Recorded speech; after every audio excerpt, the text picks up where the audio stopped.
It has been a wild 15-month period for the housing market since the Fed has bumped rates 10 times to combat rising inflation. So what is the state of mortgage financing and what is the new normal? What is that going to look like?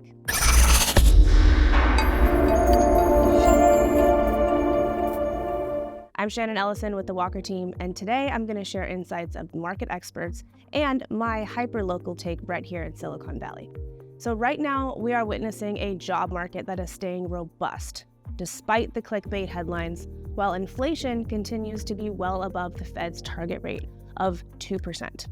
So what do all these seemingly conflicting signals mean for the housing market? Could we finally stop fearing a housing market downturn? And if so, what does the new normal look like?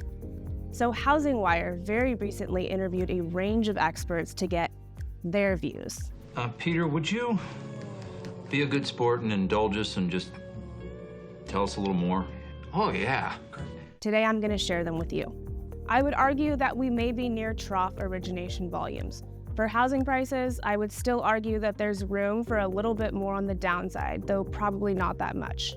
Ben Hunsaker, Beach Point Capital Management.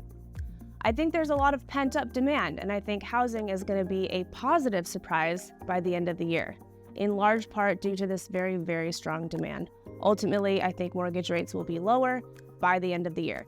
David Pencielli, InspireX. Once the fog clears in like 3 to 6 months, more confidence to step back in, and that sets up 2024 to be a better year for housing overall. Arvind Mohan, Kaivi. We're seeing big pent-up demand. With any kind of pullback, we're seeing people jumping in trying to buy a home.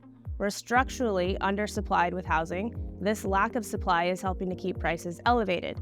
If we get back down into the 5% interest rates, I think it will spur more activity and you'll see more people moving and trading up. Fred Matera, Redwood Trust. By the end of the summer, I think it's brighter, only in that I think we can say that rates will have peaked. For the housing market, this is the bottom. John Tuhig, Whole Loan Trading Group. We're going to continue to see a stabilization of the value of homes, and that is going to give investors, home buyers, and home builders a lot of confidence. I believe that people will find a way if they need to live in a home. And I think that we're starting to come out of the period of where people were fearful of a continual downward slide in housing prices.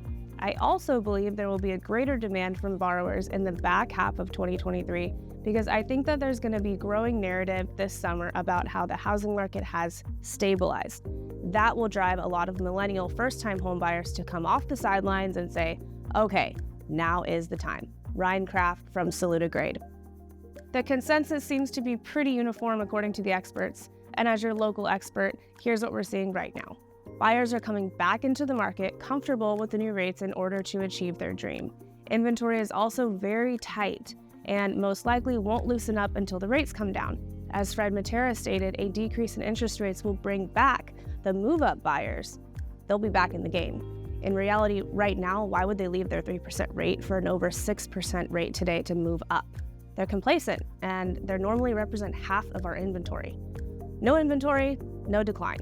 Lower rates, more inventory, and more buyers jumping back in the thick of the hunt.